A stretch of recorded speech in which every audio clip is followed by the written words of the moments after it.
esa chispa divina que reconocemos que habita en nosotros, porque la sentimos. O sea, solo es estar en silencio, estar en recogimiento y es vivir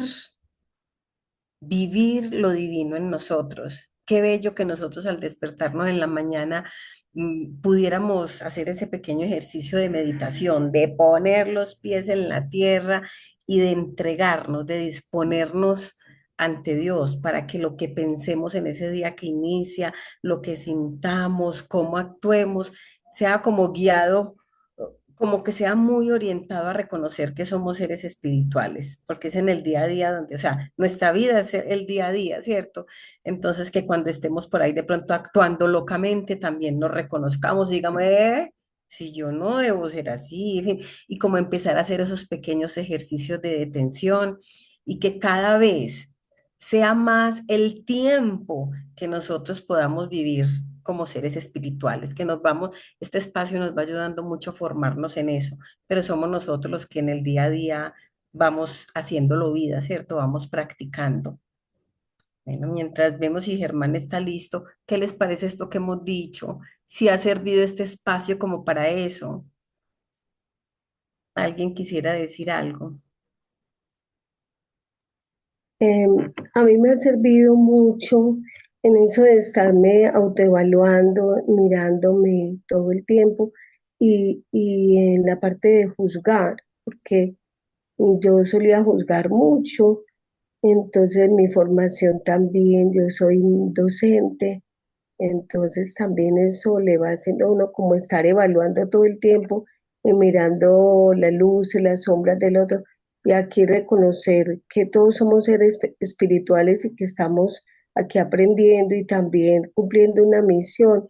Entonces me hace ser más amorosa, más compasiva con nosotros, igual que conmigo.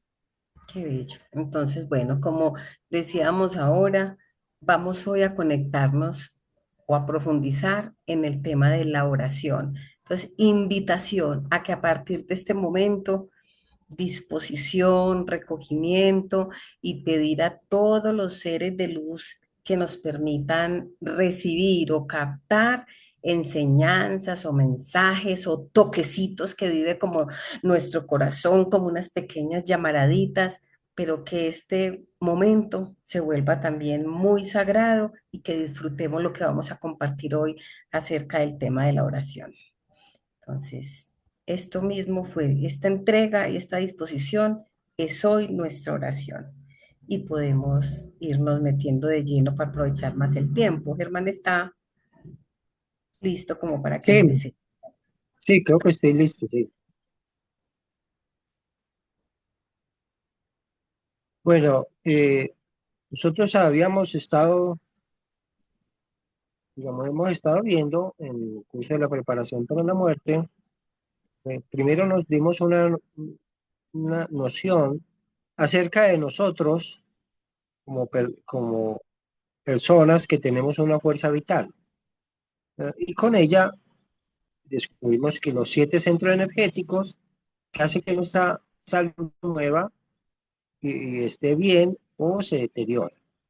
Bueno, ese conocimiento de la fuerza vital nos llevó al siguiente tema, era preguntarnos qué es el alma. Cuando nosotros preguntamos qué es el alma y empezamos a descubrir entonces nuestra voluntad y empezamos a descubrir eh, las potencias del alma, que son realmente voluntad, memoria y entendimiento. Entonces nosotros empezamos a darnos cuenta poco a poco de que cuando nosotros podemos establecer propósitos, o sea, somos capaces de elegir por nuestra propia cuenta nuestros propósitos y nuestro destino, es cuando nosotros empezamos a percibir o actuar como algo. Obviamente para eso se necesita salir o liberarse de los esquemas que nos gobiernan, de los esquemas emocionales, de los esquemas del pasado y de los esquemas que nosotros traemos dentro de la misma sociedad y dentro de los mismos ancestros y de la misma, el mismo tiempo y el espacio donde hemos encarnado. Luego de nosotros habernos preguntado qué es el alma, nos preguntamos qué es el espíritu. Y estamos en ese proceso de conocer qué es el espíritu. El espíritu obviamente no se puede definir, porque el espíritu va más allá que nosotros podemos comprender. Hemos hablado un poco, digamos, del espíritu en el sentido de cómo se ha hecho la cosmogonía o el origen del cosmos, ¿no es cierto? Que nos da una idea de qué es lo que ha ido pasando a través del tiempo para comprender, digamos, cuál es la diferencia entre alma y espíritu. Digamos, esa comprensión nos hizo ver a nosotros que todo partió de Dios, ¿cierto? Todo partió del absoluto, todo partió de aquel que no tiene límites. Luego entonces nosotros comprendimos, o empezamos a ver que la realidad, digamos, de nuestra esencia se ha perdido a través del tiempo. Pero ¿qué ha pasado? Entonces, lo que ha pasado es que nosotros, digamos, en el proceso de, de lo divino a lo humano, ha sucedido también el proceso del espíritu a la materia. Y cuando se ha sucedido ese descenso del espíritu a la materia, el alma, que estaba totalmente identificada con lo divino, necesitó, como parte de la ideación divina, encarnar en la materia, que es como el gran reto del universo dentro de su misión como universo. Encarnar dentro de la materia implicaba, eh, o implicó, digamos, una prueba muy difícil para las almas porque se perdió la noción de lo que nosotros éramos. Es decir, se perdió la noción de que nosotros éramos seres divinos y nos identificamos como seres humanos. Nos identificamos con este cuerpo, nos identificamos con el tiempo perecedero, nos identificamos con los condicionamientos que a pesar de todo siempre van cambiando continuamente. Todo nace y muere continuamente. Todo se mueve entre la causa y el efecto. Todo se mueve dentro de esa red de, de perder y ganar, ¿cierto? Todo se mueve dentro de las diferentes singularidades que nos rodean a unos y a otros. Esas particularidades o singularidades nos aíslan, aparentemente nos aíslan a unos de otros, porque nosotros nos identificamos con nosotros mismos y pensamos que somos diferentes. Digamos, eso ha generado una separatividad entre unos y otros. Y de allí ha venido el egoísmo, en el cual nosotros queremos crecer personalmente, olvidándonos de todos los demás. Bueno, esa oscuridad, digamos, que, se ha, que hemos recibido nosotros como seres humanos y como consecuencia de la gran prueba de lo que es identificarnos con el cuerpo y con el tiempo y con el espacio, es lo que nosotros, digamos, en las religiones se ha llamado sumergirse en lo humano y olvidarse de lo divino. Ha significado como una muerte. Esa muerte, digamos, de separarse de la verdadera esencia de lo que somos, significó para Dios la necesidad de mandar o descender lo divino a lo humano a través del Mesías. Ese proceso mesiánico, ¿no es cierto? Significaba o ha significado para toda la humanidad que lo divino toma carne y desciende entre los hombres. Ese descender de Dios entre los hombres ha hecho, dentro del periodo mesiánico, traer la redención. ¿Y qué es la redención? La redención es la posibilidad real de que nosotros, seres humanos, podamos volver, mediante un proceso de desenvolvimiento, a retomar nuestra esencia divina. Obviamente, ese proceso ha de ser elegido libremente. libremente por cada una de las almas. Entonces, digamos que eh, así como nosotros descendimos a la materia, ¿cierto? Nosotros también tenemos que esforzarnos nuevamente para poder llegar a, a descubrir nuestra verdadera esencia. Bien, el primer paso obviamente es, digamos, decidir avanzar en el proceso de desenvolvimiento. Y sobre todo, digamos, anhelar ese proceso de desenvolvimiento. Entonces, eso significa, digamos, que el hombre tiene que luchar otra vez por lograr su nueva esencia, lograr su verdadera o descubrir nuevamente su verdadera esencia. Entonces, para eso nosotros necesitamos recordar que ese Mesías que descendió entre los hombres, que en las diferentes religiones, en el cristianismo fue Cristo, en el budismo fue Buda, en los musulmanes fue Mahoma, en, en los tiempos de Egipto fue Horus, y en todas otras religiones siempre ha descendido, aún hasta en las religiones más antiguas, como la de los parsis, donde existe, que se practica el culto a Zoroastro, también está Zaratustra dando o trayendo el mensaje mesiánico. Ese mensaje mesiánico es único, o sea, el proceso de la redención se da una sola vez, porque ahora lo que necesitamos es que en cada uno de nosotros despierte esa conciencia mesiánica o esa conciencia crística dentro de nosotros mismos. Esa conciencia del espíritu que habita en nuestro interior es la verdad de nuestra esencia, es la verdad de lo que nosotros somos. Este punto es muy importante porque significa que Dios, independientemente de la religión que nosotros profesemos, está en nuestro interior. Dios vive en nosotros, pero tenemos que hacerlo visible. Y para eso nosotros necesitamos despertar, digamos, todas las facultades. La facultad de ver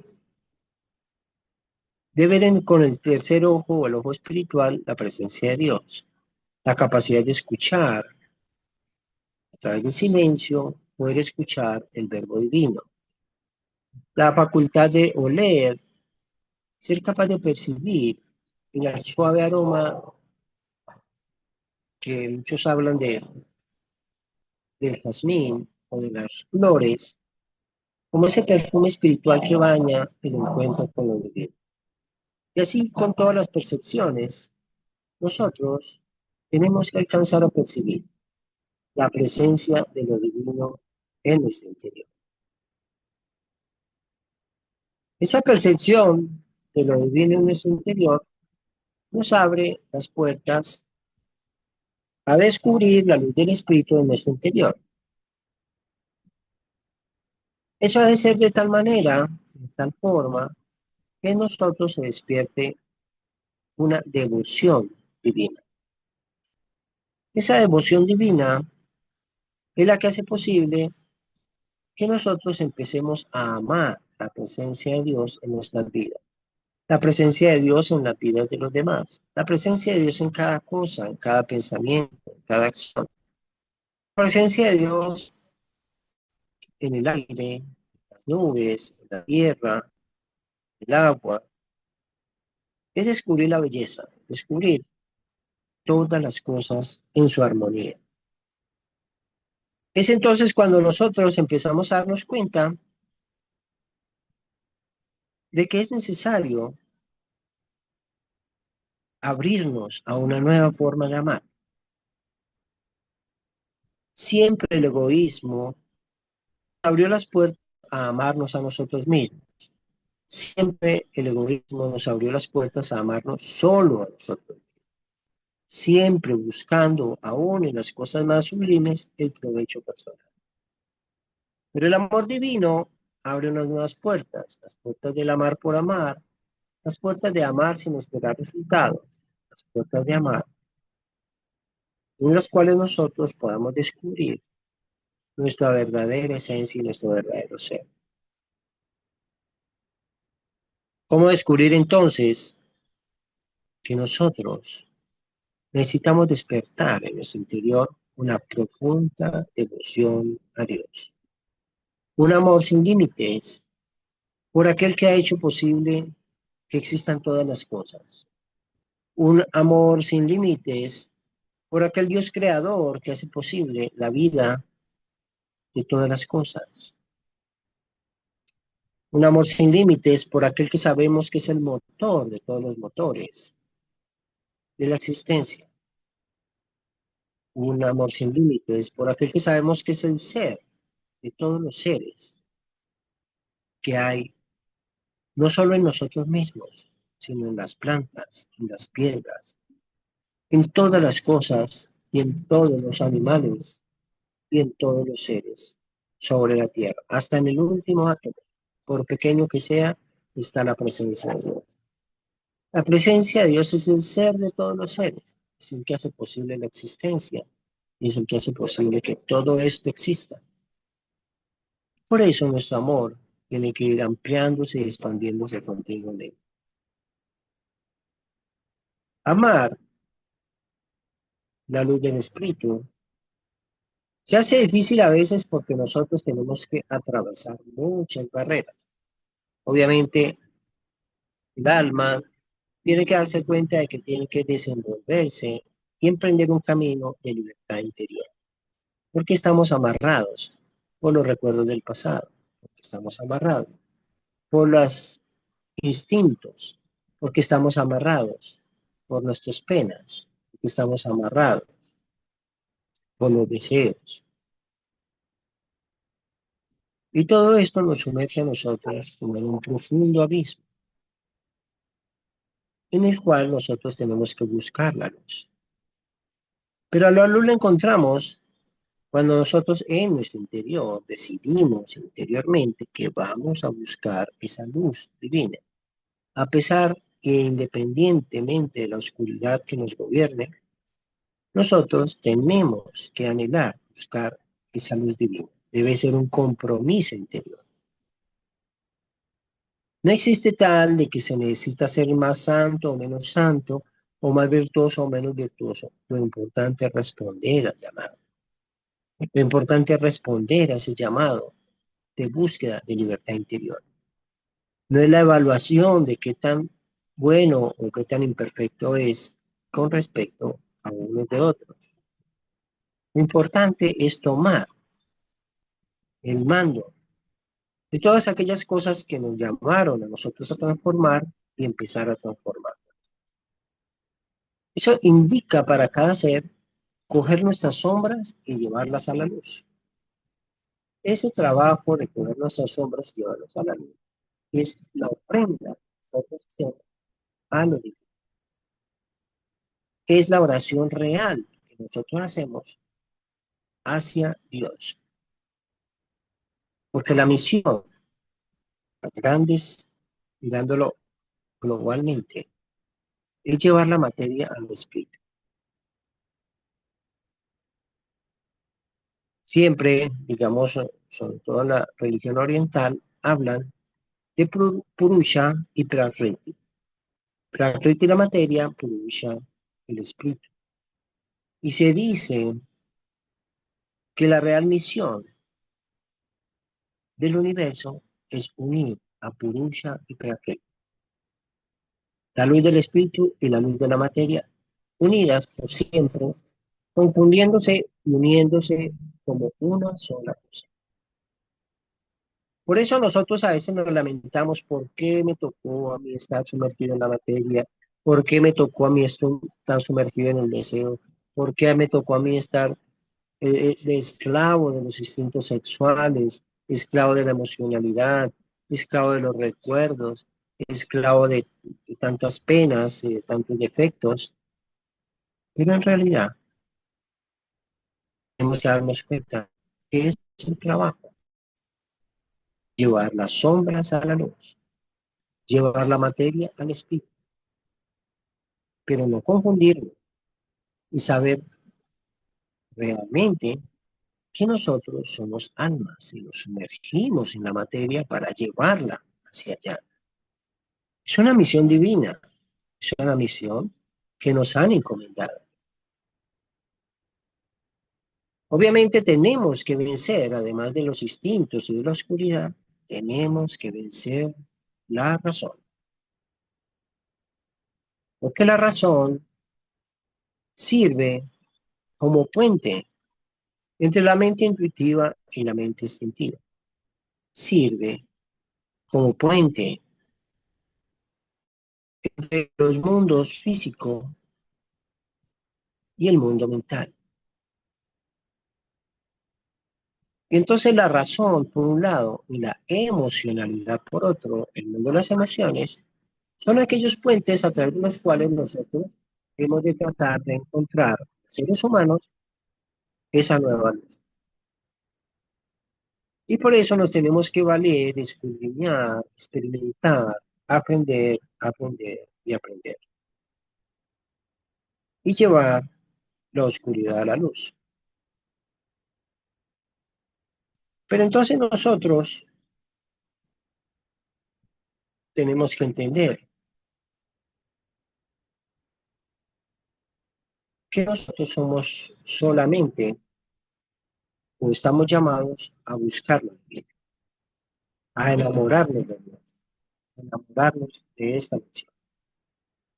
Bueno, ese sería lo que nosotros tenemos que recordar.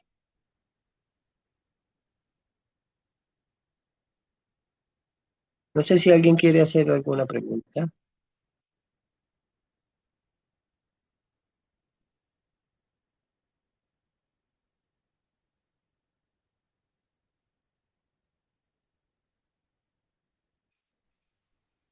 Caballero verbal, entonces enamorarnos de Dios sería enamorarnos también de nosotros mismos. Claro, es enamorarnos de nuestra verdadera esencia, Exacto. es enamorarnos de nosotros como enamorarnos de ese Dios que vive en nuestro interior, de lo divino que vive en nosotros. Por eso se dice que la era de Acuario es despertar la conciencia crística, es despertar esa conciencia de Cristo que vive en mí, esa conciencia del Buda que vive en mí, esa conciencia de Rama, de Krishna, de, de Mahoma, de todos esos seres solares, de esos seres divinos que viven en nuestro interior, en la presencia de Dios en nosotros.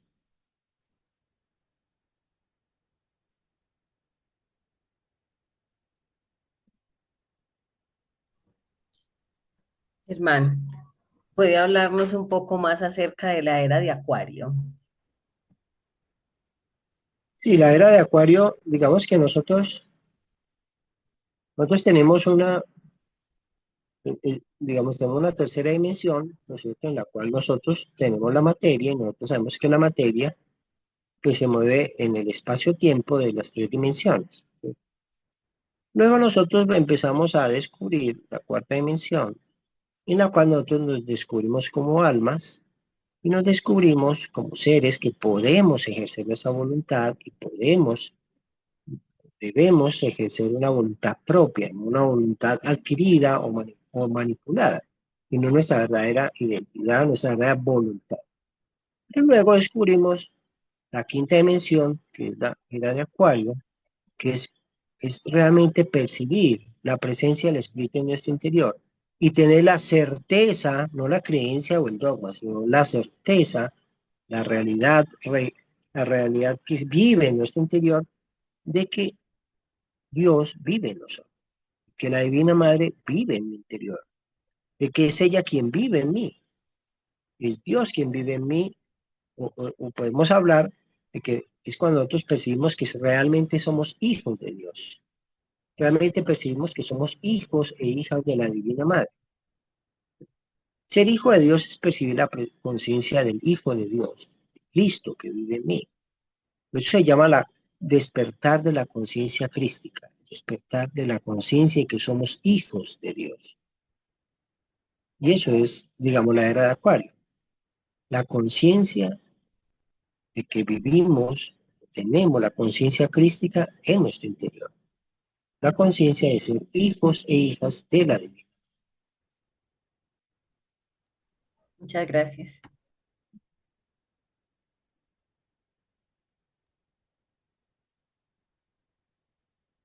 Tenemos 7 minutitos, tal vez podemos preguntar algo y unas 2 preguntitas.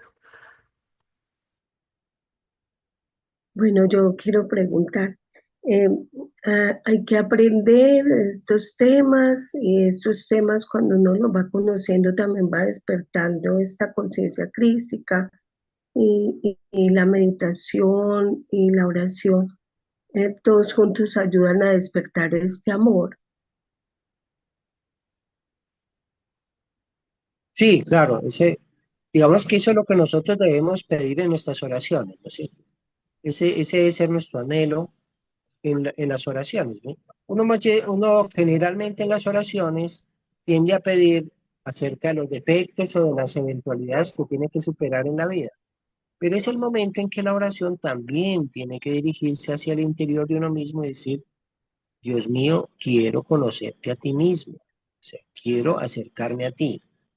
Como salir de esa relación de yo con mis problemas y más bien abrirse poco a lo que soy yo realmente con respecto a la presencia de Dios en mi interior.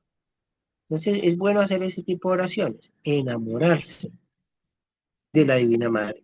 Y eso aparece una palabra aquí que va a ser muy importante, de la cual nos referiremos mucho la próxima vez, y es el dulce encuentro.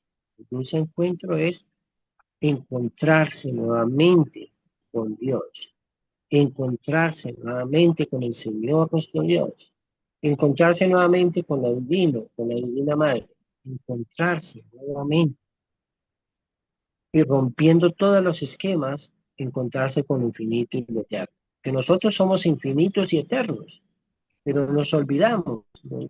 Nos metimos tanto en lo humano que decimos, no, yo nazco y muero. No, estamos transitando hacia lo eterno y lo infinito. Esa es nuestra esencia. Oremos para establecer esa conexión. Hablemos con Dios, hablemos. Señor, creo que Malu quería hacer una pregunta. Sí, muchas gracias, Ela. Germán, quiero hacerte una consulta.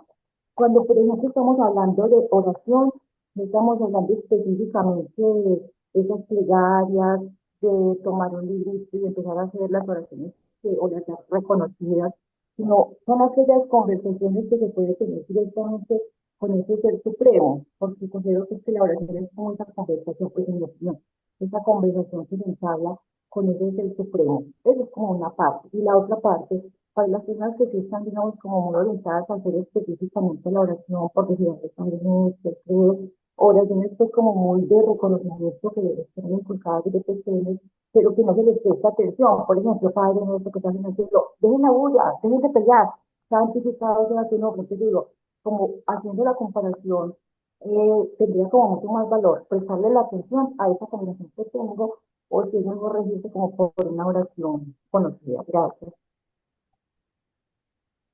Sí, cuando digamos que hay diferentes tipos de oración, ¿no es cierto? Está la oración vocalizada, en la cual nosotros repetimos son las plegarias, que muchas veces tienen mucha fuerza y a veces se llaman mantras o a veces oraciones con mucha fuerza. Otro tipo de oración es la oración en la cual nosotros hablamos con Dios. Hablar con Dios debe ser también un hábito que hemos de explorar. Hablar con Dios es hablarle directamente. Dios mío, hoy quiero hablar contigo y te cuento esto y te cuento lo otro. Y necesito esto y necesito lo otro y quiero amarte y quiero decir, hablar con Dios. Es una forma diferente de oración. Y están las otras oraciones que a veces hay, la, la- la oración operativa, donde nosotros ofrendamos actos y acciones por amor a Dios. ¿Sí? Entonces nosotros protegemos un perro, protegemos un gato, protegemos los árboles, protegemos el medio ambiente, oramos por el bien de todos los seres humanos. Bueno, esas son oraciones operativas, actos o acciones que se ofrendan a Dios. Entonces, hay diferentes formas de orar. Esas formas de orar las vamos a explorar un poco también la próxima vez, pero es importante hablar con Dios directamente, aprender a hablar con Dios. Muchas gracias.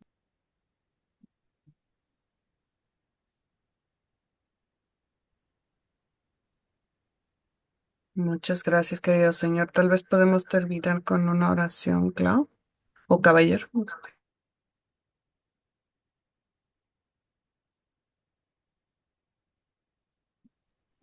O cualquier, o quien quisiera. No sé qué tantos minutos tenemos y alguien que haga una oración a su manera. Hemos aprendido que todo tiene mucho valor, así que quien quiera hacer una pequeña oración antes de terminar, todo lo valoramos.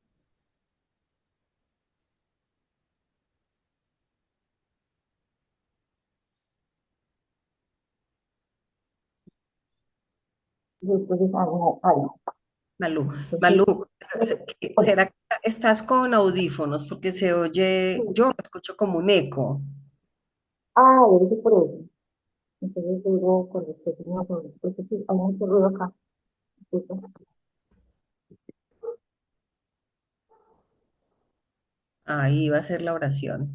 Bueno, si no, Carmen Yolanda, Oscar, Germán. Bueno,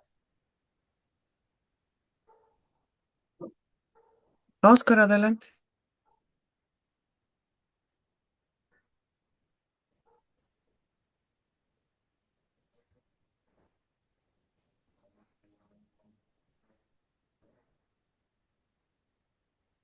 Hay mucho recogimiento, porque es que sí fueron mensajes profundos los que vivimos hoy. Fue de mucho aprendizaje. Hay mucho por ir comprendiendo. Y qué bonito eso de utilizar la oración para pedir conocer más a Dios. Dice él aquí hay un minuto. Minuto de silencio o qué sugiere Germán que hagamos. no, entonces, bueno, entonces cerremos los ojos hasta que se nos vaya la conexión. Pero vamos haciendo una plegaria. Dios mío, amado Señor, ábrenos la puerta de tu divina presencia en nuestro interior.